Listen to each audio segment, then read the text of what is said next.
Welcome to Parliamentary Procedure, a Lions University course brought to you by the USA-Canada Lions Leadership Forum. My name is Lion Budwall, and I'd like to welcome everyone to this evening's webinar and remind you that we are recording this session for those who cannot participate live or for anyone wishing to review the material at a later time. Once we begin, you may be asked to respond to a question, or you may have a question yourself.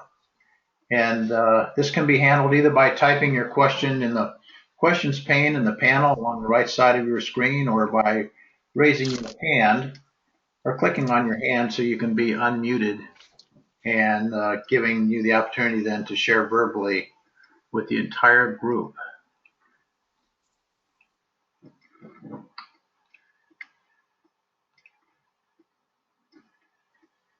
Parliamentary Procedure is course 228, an elective course for the Lions University Master's Program that is designed to help Lions lead at the district level. Now, the Master's Program involves the completion of 10 required courses and at least 5 elective courses. This is the Lions University website, lionsuniversity.org. And this slide shows a page in the bachelor's program listing the courses offered in that particular level. Now, the master's program page would have similar information, but would include the courses, of course, for the master's program. If you were to click on any of the courses listed on the page, you would then be taken directly to that particular course page, giving you all the details for the course, along with a link to register for the course, and links to any course handouts and the course quiz. We even have a calendar page you can click on to see what courses are scheduled in the weeks and months ahead.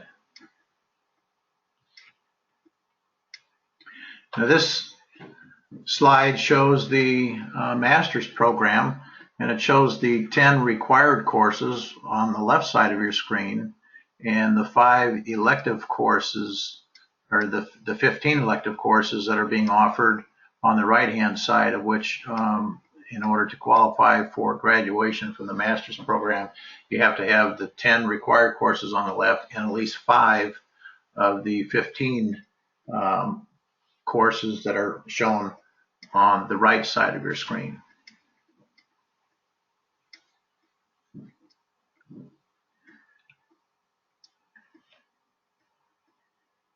Now, this is a typical course page, which would show the course itself, the description of the course, who the faculty member is, how to register for the course. Any handouts and any supplemental materials can all be found on this page too, as well by links. You can register for the course as well. The mark at the bottom, mark as completed. Once you're done with this course, either live or watching the recording, you can then go and click on the bottom of the page that has that red arrow there showing mark as completed, and that will then take you to the course quiz.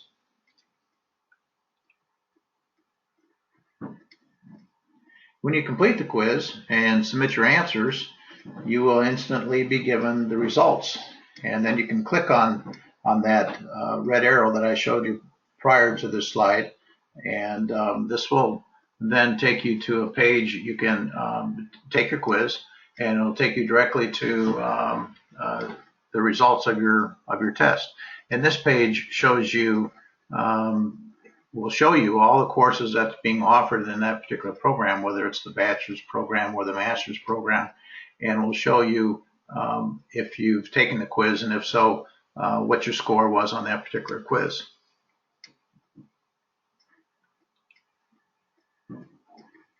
Our faculty member this evening is Lion Gary Fry. Lion Gary is a past international director from Multiple District 9, which is Iowa. He has been a faculty member for the master's program earlier, having presented district cabinet selection back in April of last year. He has also been a presenter on the district and multiple district level, as well as the USA-Canada Lions Leadership Forum. He comes to Lions University as a well-qualified instructor with a wealth of knowledge, and it gives me a great deal of pleasure to welcome him tonight. So Lion Gary, welcome, and I'll turn it over to you at this point. Thanks, Lion Bud. Welcome, everyone. Tonight we're going to talk a little bit about a subject that I think oftentimes people are slow to look at or afraid to look at, and many times are somewhat afraid to use. I think one of the great fears of many of our Lions leaders is how to use parliamentary procedure. In this presentation, we will hopefully cover some information to help alleviate those fears. The first objective will be to understand the whys of parliamentary procedure. We're going to look at it and figure out what is going on. We'll become aware of the 12 basic fundamentals of parliamentary procedure. We will look at common uses of parliamentary procedure, and we will develop a basic understanding of the use of parliamentary procedure. Speaker of the United States House of Representatives from 1889 to 91 and 1895 to 99, Thomas B. Reed once said, "If the student has once fixed in his or her mind the idea that parliamentary law is not a series of arbitrary rules, but instead is a plain, consistent system founded on common sense and sanctioned by the experiences of mankind, he will have gone, or she will have gone, far towards understanding what parliamentary procedure is all about." There are 12 fundamentals of parliamentary law. The first, the organization is paramount. This means that the will and the needs of the organization take precedence over the wishes, the desires of the individual members. So organization is the key element. We look at what is best for the organization. All members are equal is another of the fundamental laws. Every member has the right to provide information, discuss what's being discussed, and vote on any issue before the assembly. Here again, officers or the chair or the president have no more power than the other individuals in that organization. Third one, full discussion, one thing at a time. Okay, this is to again keep us on track. Only one item of business may be under consideration at any one time. And this takes again the presiding officer to keep track of what is being talked about so things do not wander offline. There's full discussion before action. Unless the discussion is stopped, and we'll talk a little bit about how that can be done later, full discussion allows everyone to have their say before you take a vote or before you do anything else with that piece of information. This applies to all motions and cannot be stopped except in some cases by a 2/3 vote. Propositions rather than persons. When we're making motions, when we're doing discussions, it is very important that we realize that we are looking at the proposition, not the person who made the motion, not somebody who has spoke against it or spoke in support of it, but our focus should be on the proposition. What is it that we are trying to take care of? The object of the discussion is the proposal and must be kept impersonal. Propositions may yield to privileges. Sometimes items come up that affect the assembly or an individual, and this may cause an interruption in the discussion that's going on. And we'll talk about privileges and some of these propositions that do come up as we move forward with this discussion. The next one is no discussion for interruptions. In some cases, it is possible to interrupt the discussion and what is going on. And from this, we have to again realize that when these interruptions are made, if they are valid interruptions, there is no subject to discussion. The chair either acts on the interruption, denies it, approves it, and we go on, type of thing. Next one is there's no discussion for suspensions. So if there is a procedural or a motion to suspend what's happening, then again, that is not subject to discussion. Again, the chair will rule. You then have the option to either suspend or not suspend. In neither case is it a debatable issue. No second time in the same form. Now, this says that when a proposition is an issue has been decided, it cannot be presented again in the same form at the same meeting unless a reconsideration is being considered. Now, reconsideration is not technically the same thing at the same time because somebody is proposing to do something a little different. But again, this means that if something gets passed, then that's it, unless reconsideration comes up later. You're not going to have an all-night discussion as somebody says, I didn't like that last vote, I want to propose, and proposes literally the same thing again. The next one is the majority decides, and this is usually the case. The votes in almost everything in parliamentary procedure are a majority vote. But there are some extreme suspensions, extreme interruptions and things that will require a 2/3 vote. So most of them are simple majority. One more than half need to vote for that particular issue. 2/3 vote is required for extraordinary questions. Again, sometimes there will be things that are beyond the regular scope of a meeting, and those then will be handled, and they will then require a 2/3 vote. Sometimes the notification so that members knew an item was going to be on the agenda is not given. And in order to do anything with it, it would take a 2/3 vote to move it forward at that time. Amending the constitutional bylaws are examples of this. Suspending the rules of the organization.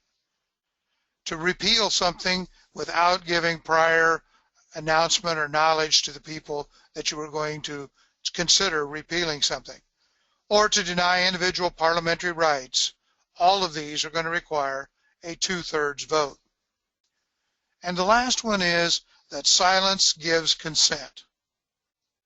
The right to vote must be exercised. If a person chooses not to vote, then their vote is considered to be a part of the prevailing side. So you do not count automatically the non-votes as no votes.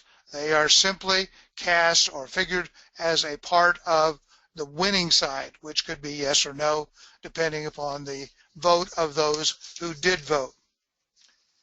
A constitution and or bylaws are simply special rules that are tailor-made and adapted to the particular needs and which apply to that organization alone. So again, if we think back to our alliance constitutions, bylaws, there are some things in there that apply to our organization as it exists. They do not necessarily carry over into other organizations or happenings that might be a part of our lives.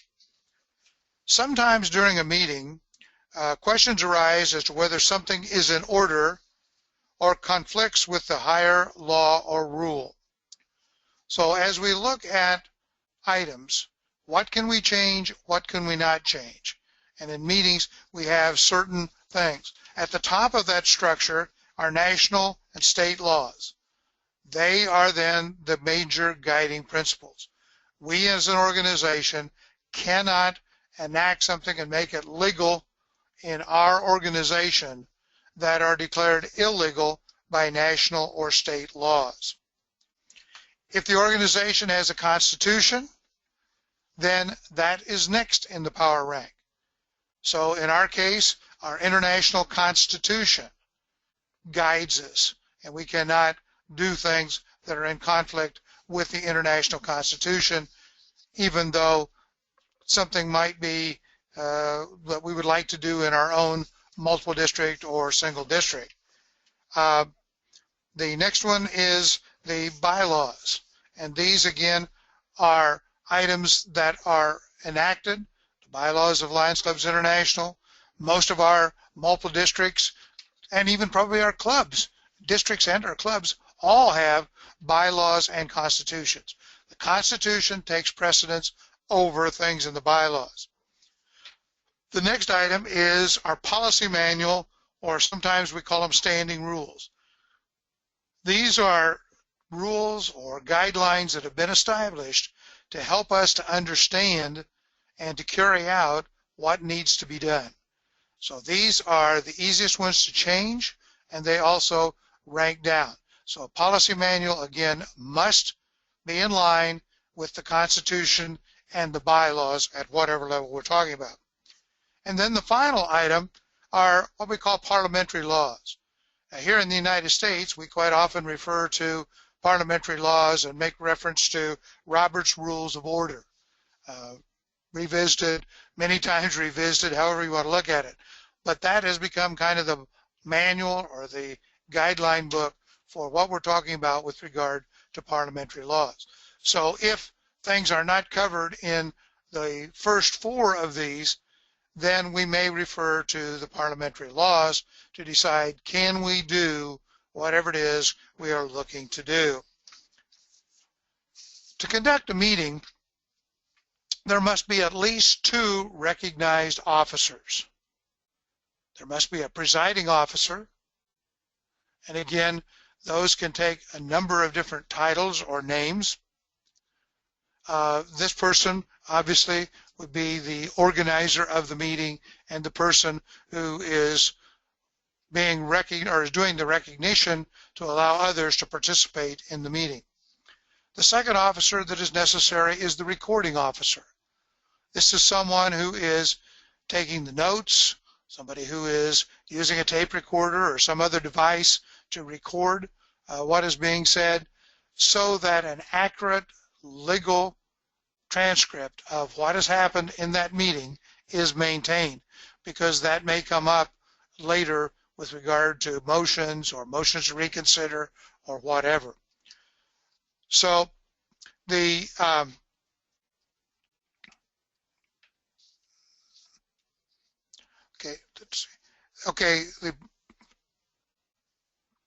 most meetings will follow a set order of business. I think you can find this to be true, not only in our Lions meetings, but virtually any other meeting that we attend, church, city council, school board, any of those meetings or any other you come up with. The first item, of course, is going to be the call to order. And that, again, includes whatever is appropriate for our organization or any organization. In ours, most likely your call to order is going to be the actual calling to order, the Pledge of Allegiance, and the invocation being offered by a member of your club. Also, probably at this stage, you're going to see a declaration that there is a quorum during the call to order. From that is the acceptance of the minutes of a previous meeting. These may be today with our electronic devices, oftentimes will be sent out, so we can work from there. But these minutes of the previous meeting, then we have everything that has happened before is now included in what is our history, and we can now refer to that in cases of things that are going to come up. The next thing probably is going to be the reports, and these can be from outside the group, or certainly can be committee reports that are from within the group. But these reports, again, give us information that we may need in order to look at old business or new business, which would be next in line. And of course, that's where the action comes in. That's where we're going to see the motions. That's where we're going to see the voting, if any. And that's where we're going to see the movement from where we were at the start of the meeting to where we will be by the end of the meeting. Conducting a business, when we talk about this, there are two types of motions. A main motion, and that's the one that most of the motions we're going to deal with will fall in. The second one is called a secondary or subsidiary motion. Now, the main motion, of course, is the item that we are discussing. Secondary or subsidiary motions are clarification points or something that make the main motion be in the correct form that we want to approve when we take a vote. Now, there are a number of rules involved with getting a motion correctly presented. So if we talk about a main motion, these are the correct steps. In most cases, or many cases in our clubs, we can be pretty sloppy in how we handle this.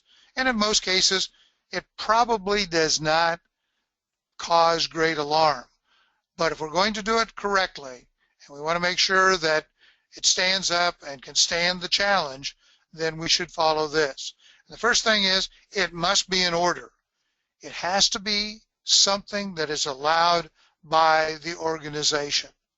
So it has to be something that is allowable within your constitution, your bylaws, your policy manual, that you really can deal with. In other words, wanting to veto a proposal by a presidential candidate would not necessarily or would not fit into our organization. Second thing is, it must be made by a member of the organization who has the floor. Now, to get the floor, you have to have been recognized by the chairperson. So the member then rises or raises their hand or whatever you do in your meeting and asks to be able to propose a motion. The chair would then recognize that individual, who then has the opportunity to provide the meat, the material of the motion that they want to have considered. It must be seconded, and this is by another member in attendance. You can't do it by a proxy vote or a paper vote. It must be seconded, and then it then has to be repeated by the presiding officer. Now, that is done so that everybody knows and can hear. Sometimes the presiding officer has a microphone. The person making the motion and seconding it maybe doesn't have access to a microphone and may have been hard to understand. So therefore, once the motion is made, it's seconded, the next step is to have the presiding officer go about and repeat that for everyone. Now, the motion should be stated in the affirmative.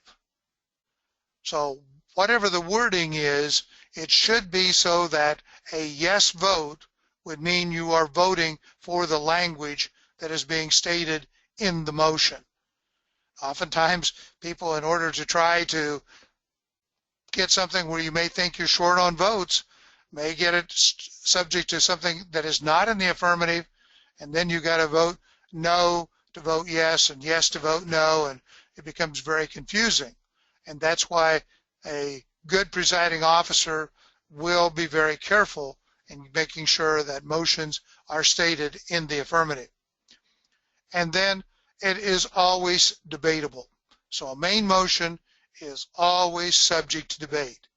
Now, here you can establish your rules. Many times your bylaws or your policy manual will have stated each speaker can speak for no more than 2 to 3 minutes. Each speaker can only speak once. Everybody has the opportunity to speak, whatever the rules are that you want to put in there.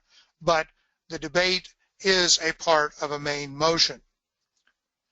Well, once a main motion has been correctly presented and is ready to debate, a number of other options can be made affecting what's going to happen or what's further actions. One of those is to lay on the table. Now, in most of our meetings and stuff, we probably say, I want to move to table the issue. Okay, that's what we're talking about. The tabling would then stop the discussion. If the motion to table is seconded and it is then, it would then, and voted yes, it would then close debate. Now, you could lay it on the table for, which would mean it would come up and as old business at the next meeting. You can lay it on the table stating, okay, I want to delay this until 2 o'clock this afternoon, so it's later in the meeting, whatever you put on that. But the motion to lay on the table, if passed, would then stop the discussion. The next one would be to close debate. Now, this is to ask for the previous question. This is probably one of the areas that is most abused in all of parliamentary procedure, at least in the meetings that I have attended. So what you're going to have here is the movement, again, by somebody that has a second, and they want to stop the debate as it's going on. Now, this comes after being recognized. You then have a vote on this. If the debate is, if it passes, then debate is closed. And then you would probably move directly to a vote on whatever the motion was. If the answer is not closed, if the previous question is not approved, then you would have the item back for consideration. Now, the key thing here is, oftentimes in meeting, you will have a motion to close debate, and then the vote is yes to close debate, and you move on to something else. Now, that motion and vote was to close debate.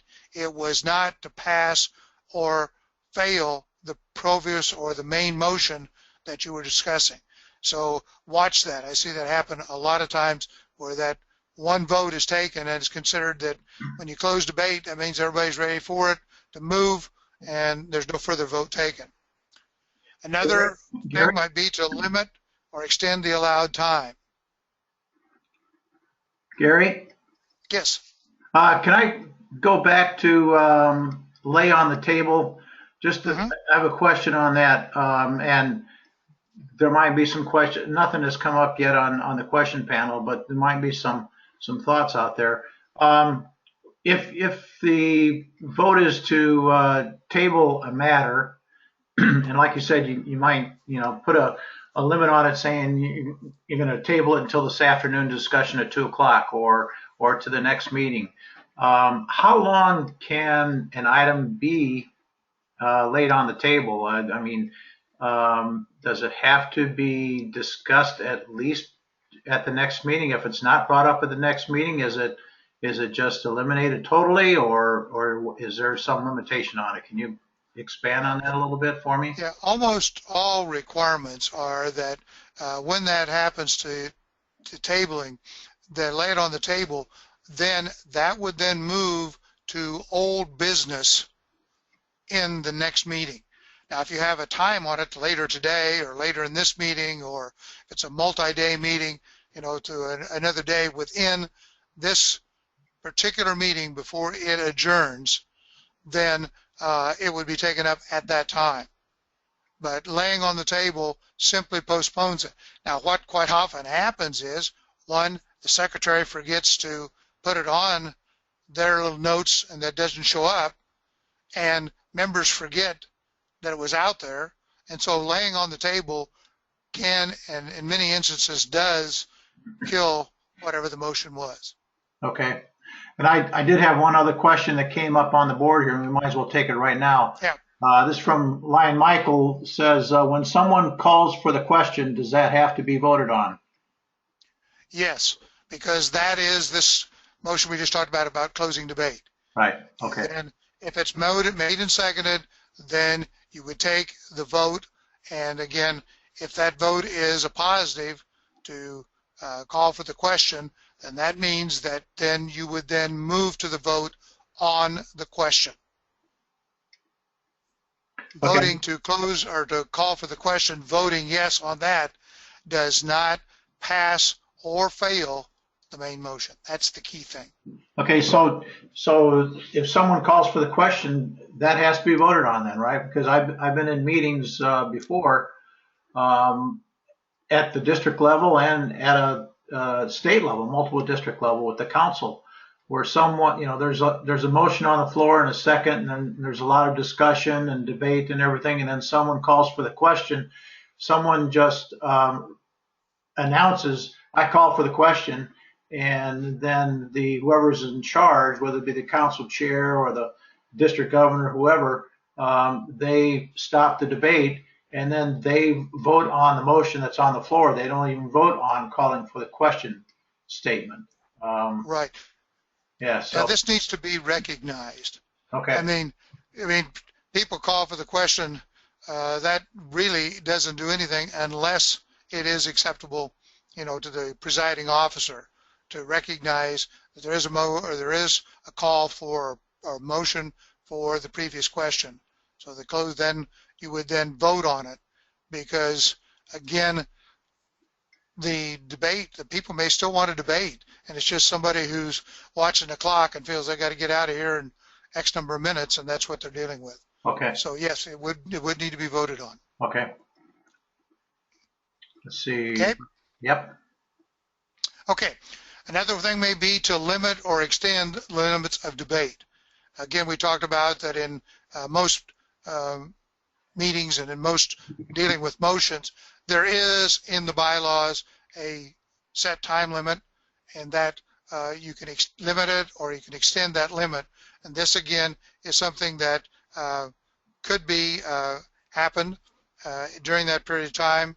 And again, it allows the speaker to speak during that. Sometimes you've got an expert or somebody who really has a knowledge about the item, and you want to give them more than 3 minutes. Most times we just let that happen, so that that is minute. So limit or extend the limits of the debate are a secondary or subsidiary motion. Again, these require the particular votes. Next one would be and going back, one of the questions just popped up still as we're talking about this. Yes, you need a second to close the question motion. So close or move to a previous question, you do need a second from that standpoint. Okay. Okay. Then looking at the next one is to postpone to a definite time. Now here again, you may, this is similar to laying on the table. You're going to postpone it to that definite time.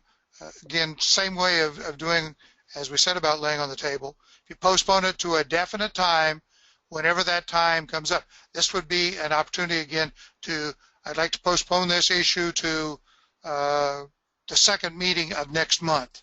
And the reason for that would be to maybe gather more information, maybe to get either more to support it, because you feel you may not have enough to carry the vote tonight, or maybe that you want to make sure that some of the people that are there tonight don't show up next time, whatever it is. And it could be a parliamentary motion. So this again is a motion, subsidiary motion to postpone to a definite time.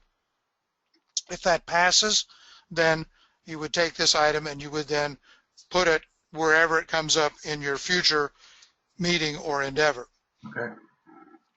The next one is to refer to a committee, and this again may be an attempt to get more information.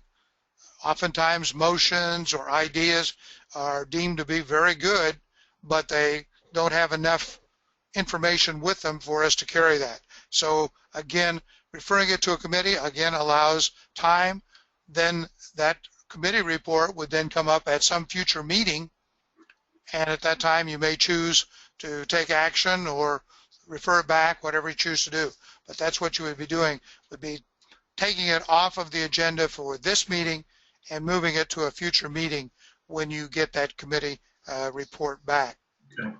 The next one is, of course, the most common secondary or subsidiary motion, and that's to amend it. That can be to change it, and we'll get into a little bit about what amendments are here in just a couple of minutes. But again, this is used to change the original motion. Now, once you do that, then your discussion focuses now on the amendment. So it does not continue on the discussion with whatever the change was. So if the amendment was to do something Thursday, or excuse me, the original motion was to do something Thursday, the amendment is to do it on Friday. Now the discussion moves to, should we do it Friday rather than Thursday? It is not on whether to do it at all. So we have to realize that. And then the final one is to postpone indefinitely. And this is a way of literally killing the issue, because by postponing indefinitely, there is no future call-up time. And so therefore, if you postpone it, it's gone. Somebody remembers to bring it back, then it'll probably start as another new motion. So if you're trying to get rid of something, postponing it indefinitely may be one of the ways that you might want to try to do that. Many times during the discussion on a main motion, someone will want to make a change. And this, we said, is amending that main motion. Amending is the adding of a word, a phrase, or a paragraph to what is being considered. It can also be striking out a word, a phrase, or a paragraph. Or it also could be substituting a word, a phrase, a paragraph, or even a complete motion. So you may end up with it happening without another item coming forward on this. So again, substituting a word can be a complete motion, and it would be a complete rewrite, which might be. Once all the amendments are voted, let's see here. Okay, an amendment must be seconded, and then, as we said, the discussion shifts to the amendment. If a number of amendments are proposed, then they are looked at on reverse order. So once you do that, you talk about your motions, you shift to the amendment, and then when to vote on it, you do it in reverse action. So you could have a motion, it is amended, there's an amendment to the amendment, an amendment to the amendment, to the amendment. You go down the line in the reverse order of how they propose, and you vote on them each individually, and then bring them back to, again, eventually you're going to be voting on the motion as amended if any of those amendments are passed or favorably added to that. Once all of the amendments are voted on, then you're going to discuss the original motion and move forward as to what you were doing before the amendment started. Now, sometimes there are privilege motions that are introduced. These usually deal with items needed to accomplish the goals of meeting in the allowable time. They can interrupt discussion because of something needing attention which is of greater importance at the moment. By fixing the time to adjourn, the members have an understanding if and when the meeting will end. So that can be a privilege motion. I move that we end this meeting at 12:45 because there's an important announcement being made on television or whatever, and we need to see that. But again, you're going to fix the time to which to adjourn. That's a privilege motion and can be made. To adjourn is a motion to stop the meeting. And as long as there are provisions for future meetings, and as long as recognized in that, and if it's voted, that's the end of the meeting. Sometimes this has been used by people who saw that whatever was being discussed was not going to result in the answer or the decision that they were hoping for, and they may move to adjourn. If it's been a lengthy discussion, other people may be answering and they may vote. And they said, oh, we just wanted to stop for a little bit. No, adjourn. You've stopped the meeting. It will have to come up at a future meeting. Once it's seconded, these have to be seconded.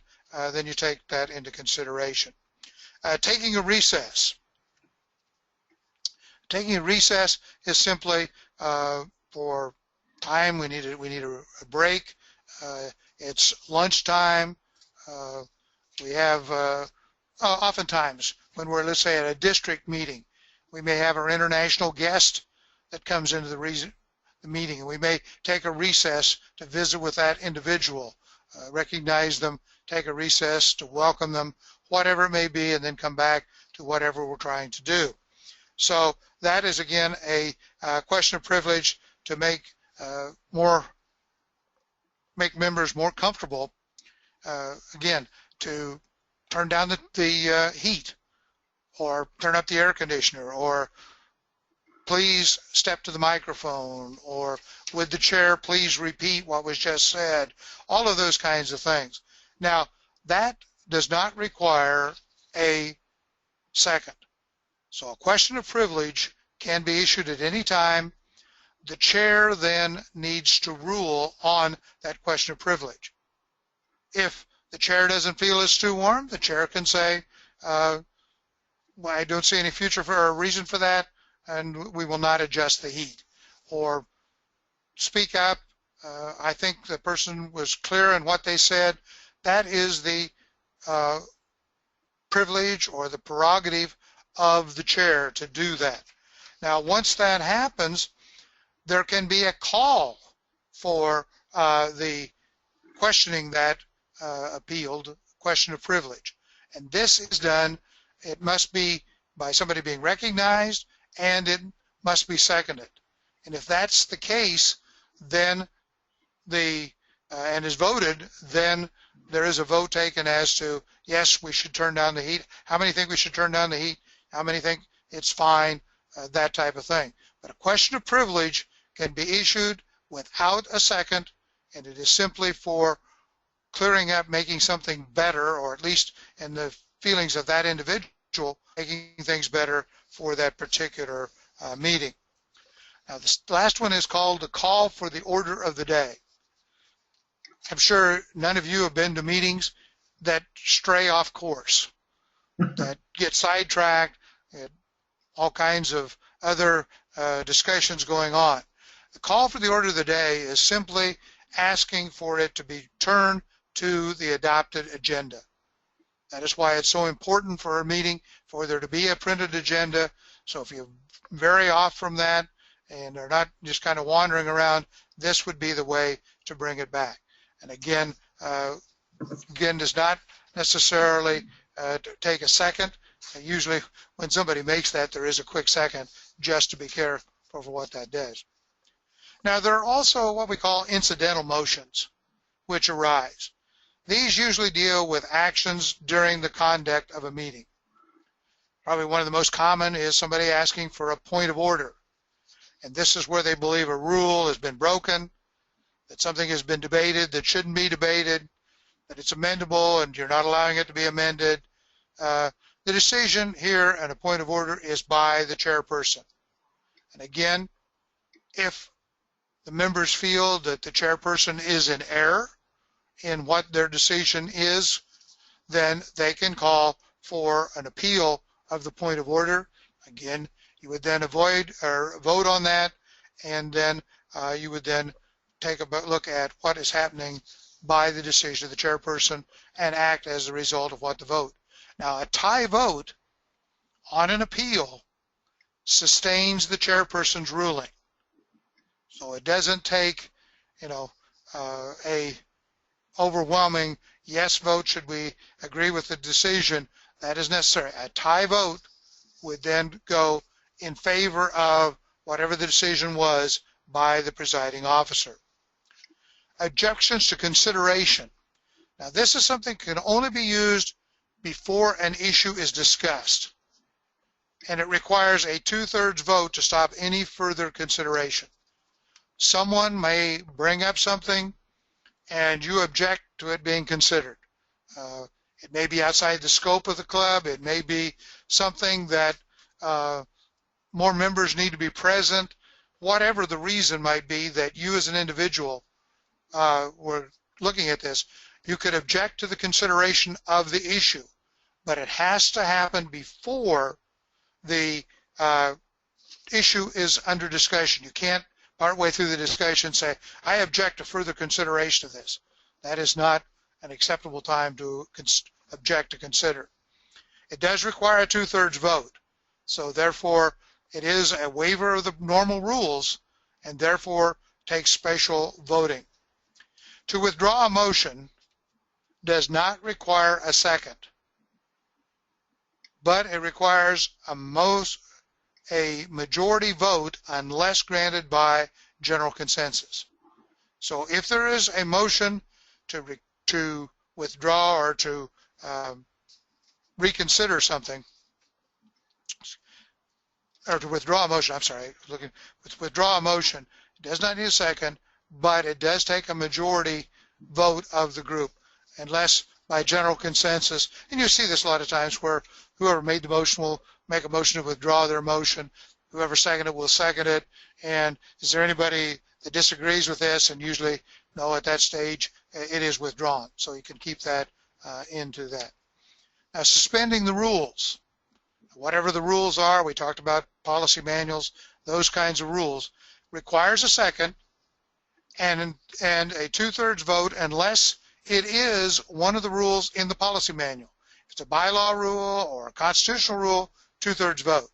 If it's a policy manual rule, it takes only a majority vote.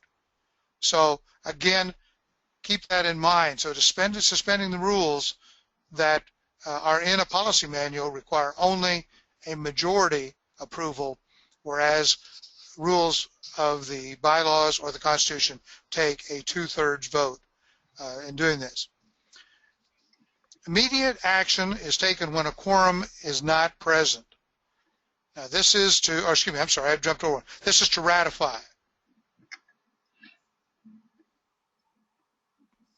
To ratify is used to confirm actions that take an outside vote in a regular call meeting. Oftentimes today we are looking at a situation where we do things by email, we do things by conference call, Skype, whatever type of thing you're using, and it's outside a regular meeting. So ratify would be to bring a motion forward to simply put it in to the official minutes that whatever the action was has been taken care of. Again, sometimes you'll hear people say that ratify, that's again a motion to confirm or approve, means the same thing. Another one is to rescind. To rescind is to make a motion to undo something that was previously passed. Now this is only valid and can only happen if whatever you move to do has not been done. So if you moved to purchase an ad in the newspaper and it has not appeared, then you could rescind that newspaper ad because it has not been published, it's not been handled. If it is already in print or has gone to that level, then you cannot rescind it. So again, keep that means that it has to be done before whatever's been contracted is not done. It has second is required. It is fully debatable. And a favorable vote to rescind would cancel whatever the previous action was and was carried out. The last one is to reconsider. And this is one that oftentimes is used when you had an item that has been pretty hotly discussed. And once it's passed, you want to make sure no one brings it back up or that situation. So reconsider is used when somebody wants an action to be reviewed. Now this must be brought forward by somebody who voted on the prevailing side. So you must have voted on either the affirmative or the negative, whichever won on the issue, in order to bring it up for reconsideration. Now by doing that, then if it is voted to reconsider, discussion is reopened on that original motion. and then another vote is taken. If the vote is denied, the action is finished and it cannot be brought up again in that same form. So reconsider would allow you to go back and look at the thing again if you felt that was necessary. So keep that in mind as an item that can be used to either put a pretty definite end to an issue or to bring it back up if further discussion is necessary. Now, there are a number of ways of voting on issues. Probably the most common one in most of our clubs is a voice vote. And this is where the members are either to vote yes, no, a, nay, whatever might be in your particular club's way of doing things. And again, this is another thing where you just plain go with the noise level to determine who carries it out. Now, another one might be a rising vote. And this is simply where you say, everyone in favor of the motion, please stand, and you count them. Those in opposition, please stand, and you count them. And you tally and report the result. And again, that works out. Another one is a general consent. And this is an item where everybody says, hey, the general consent is, hey, this is okay, we don't need to vote on it. It's a consensus, we agree to it, and so probably no vote is ever taken. It's just simply where you move forward with that.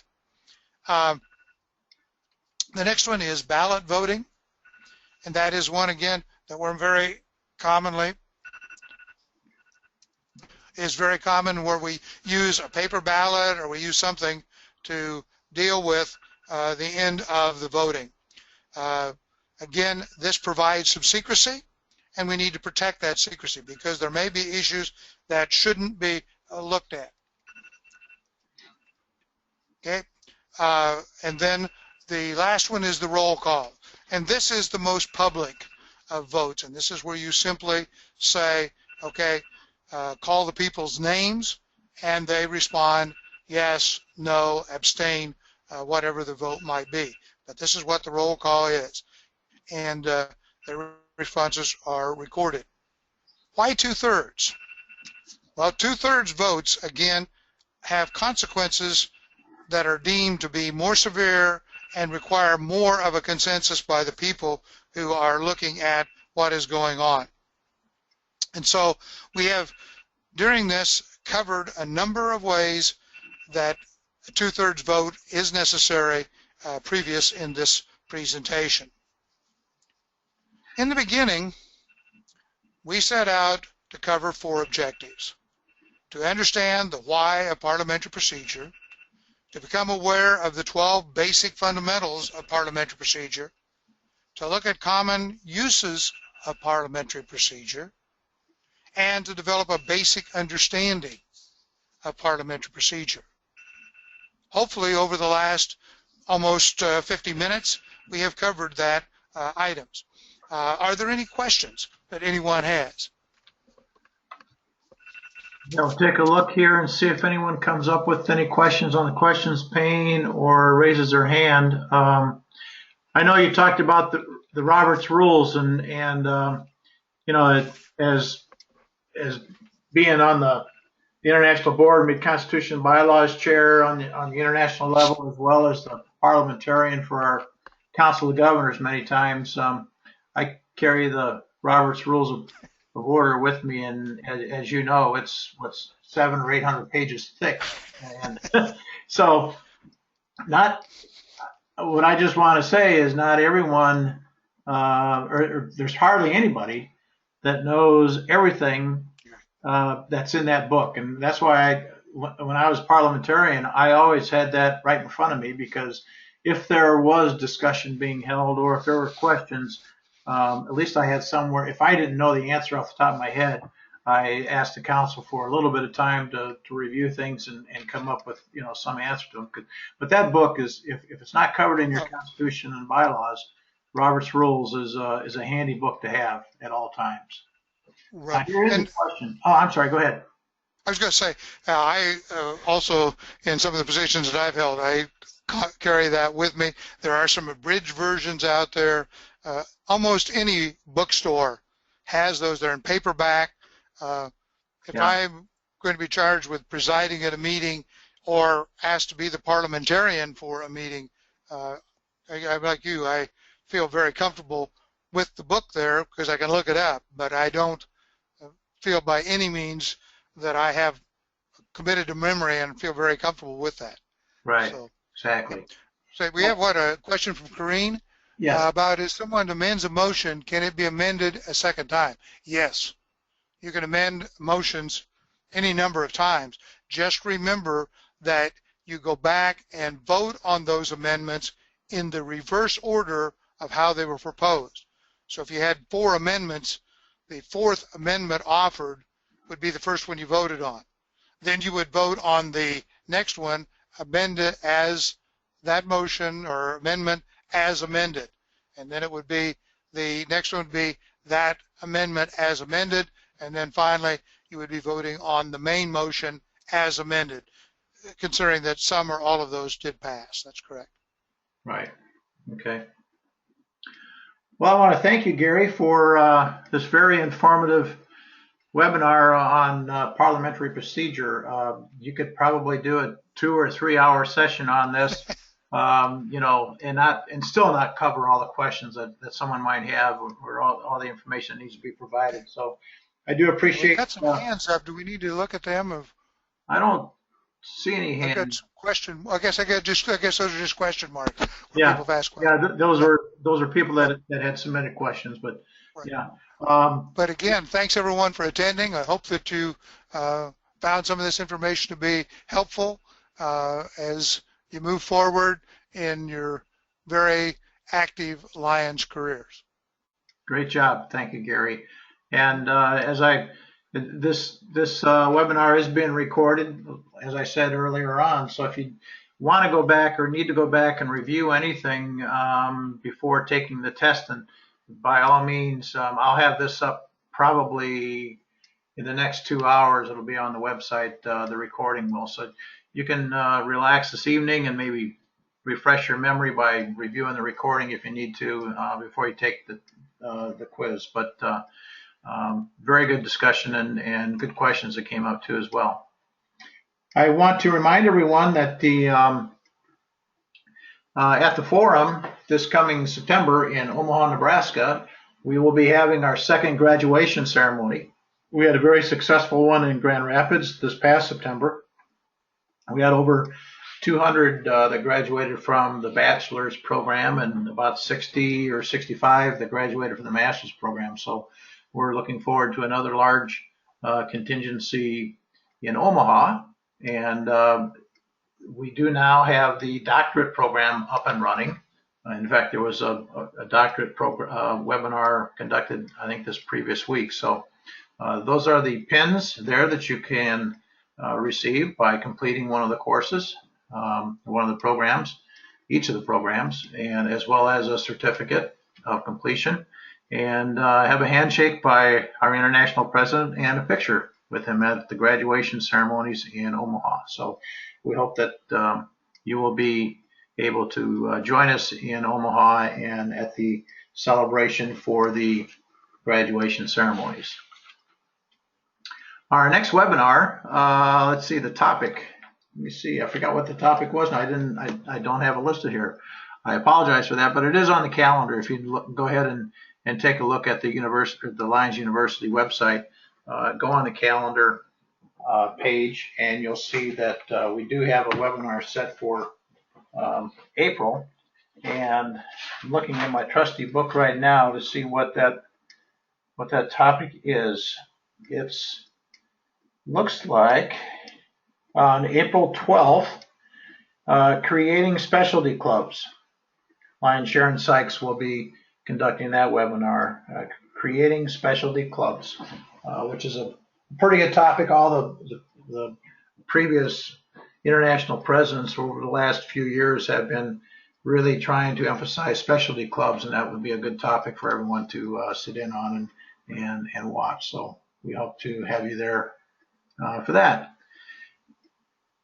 Just as a reminder, you can go on the course 228 parliamentary procedure after you're done with this particular webinar or watching the the recording, and if you are then ready to take the quiz, just click on that little check mark at the bottom there of the course page, and we'll take you right to the quiz. So I want to thank you for that, and remind everybody that as you log out, go up to the top of your control panel on the right hand side and go up on that, click under File, and click to be taken out of the webinar, so we can have everyone gone, and so then we can log out completely, because everyone has to be dismissed and out of the webinar slot before we can get off of the website, off the GoToWebinar. So I want to thank everyone again for being here. We look forward to another evening with you down the road with another master's program course. And Gary, I want to thank you again for being the instructor this evening, and we look forward to seeing everyone's success in Grand Rapids, or not in Grand Rapids, but in Omaha, Nebraska later this September. So thank you again, and remember to log out as you leave. Good night, everyone. Thank you. Good night. Good night, Gary. Thank you.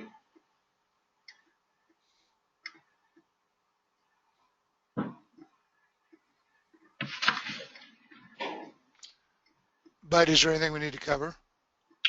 No, I don't think so. I was just waiting for everyone to get off, and it looks like everyone is gone. So it's just you and me.